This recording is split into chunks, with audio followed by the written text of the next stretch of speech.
Assalamualaikum warahmatullahi wabarakatuh. Hai adik-adik, berjumpa lagi dengan Bunda Erin.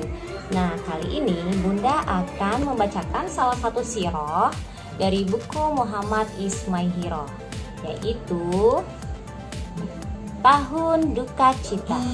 Nah, buku Muhammad Ismail ini terdiri dari dua judul buku, di mana buku utamanya itu judulnya itu ada dua, yaitu Tahun Duka Cita dan kalau kita balik seperti ini ada Optimis dan Pantang Menyerah.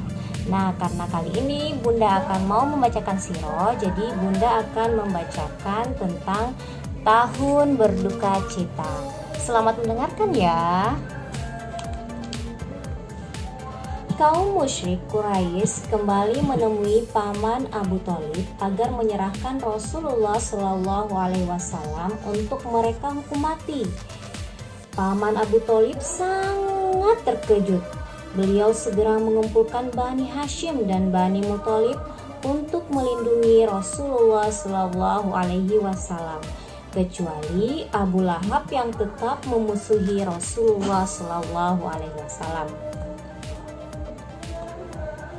Di perkampungan Bani Kinana, orang Quraisy membuat piagam atau perjanjian kesepakatan berisi sumpah bahwa mereka tidak akan menjalin jual beli, persahabatan, persaudaraan, hubungan pernikahan, berkumpul, berteman, dan bahkan tidak akan mengajak Bani Hashim dan Bani Abdul Muthalib bicara. Pemboikotan itu membuat keadaan Rasulullah Shallallahu Alaihi Wasallam, Bani Hashim dan Bani Muthalib sangat mengenaskan. Mereka kekurangan makanan dan pakaian hingga terpaksa memakan daun-daunan dan kulit yang mengering. Anak-anak merintih kelaparan. Paman Abu Thalib selalu mengkhawatirkan Rasulullah Shallallahu Alaihi Wasallam.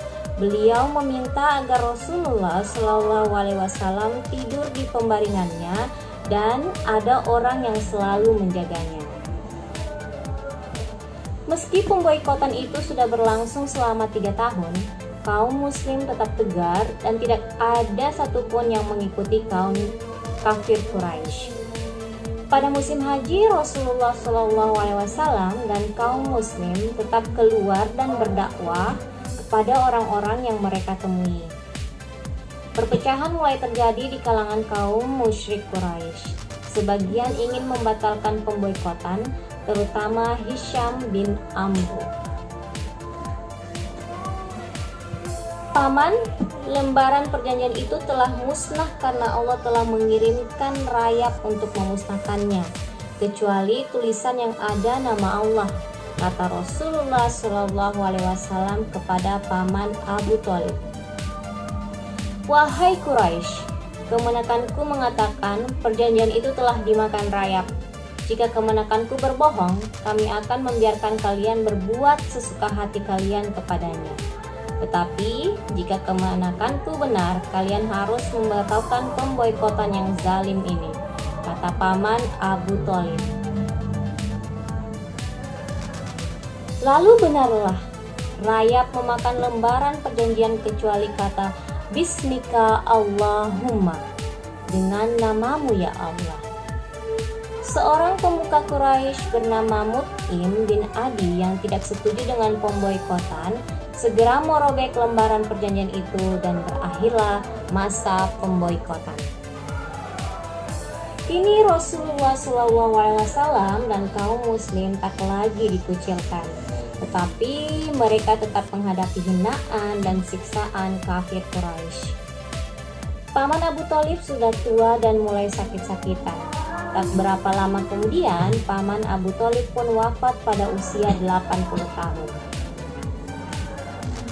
Rasulullah SAW sangat sedih dengan kematian paman yang selama ini melindunginya. Namun, kesedihan yang lebih dalam adalah karena paman Abu Thalib tetap meninggal dalam keadaan kafir. Kesedihan Rasulullah SAW semakin mendalam ketika tidak lama setelah itu, kekasih hati beliau, orang yang selalu mendampingi beliau pada saat suka dan duka, Bunda Khadijah juga wafat.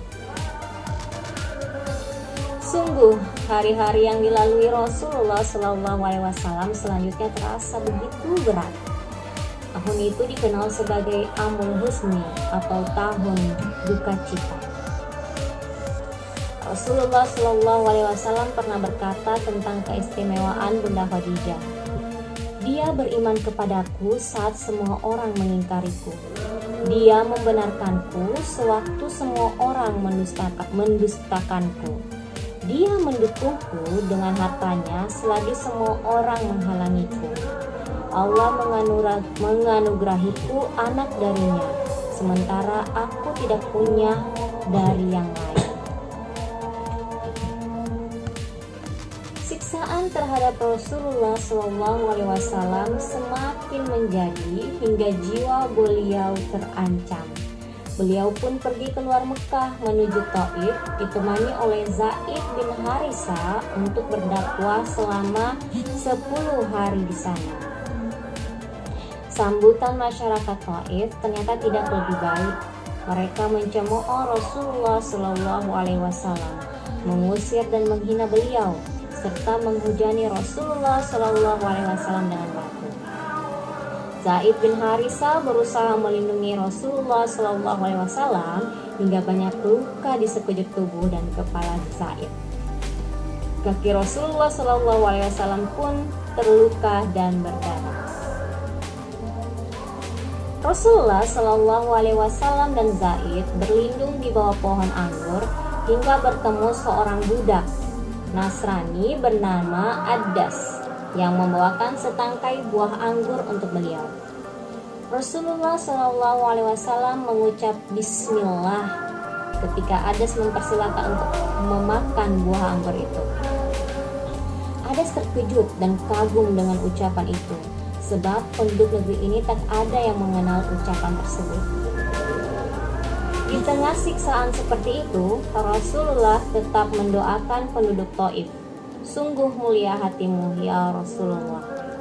Rasulullah kemudian memutuskan kembali ke Mekah dengan jaminan keamanan dari Mut'im bin Adi. Beliau kemudian mulai berdakwah di kalangan kabilah-kabilah Arab lainnya. Nah, itulah tadi sirah dari buku ke-7, yaitu Tahun Duka Cita. Dimana kenapa dikatakan tahun duka cita? Karena di sini orang kesayangan Rasulullah SAW meninggal. Pertama paman beliau, kemudian kedua istri tercinta beliau yaitu Bunda Khadijah. Nah, oke, sekian dulu kali ini. Insya Allah kita akan lanjut ke sirah ke-8, sirah buku ke-8. Sampai berjumpa lagi. Insya Allah bermanfaat ya. Wabillahi taufiq wal hidayah. Wassalamualaikum warahmatullahi wabarakatuh.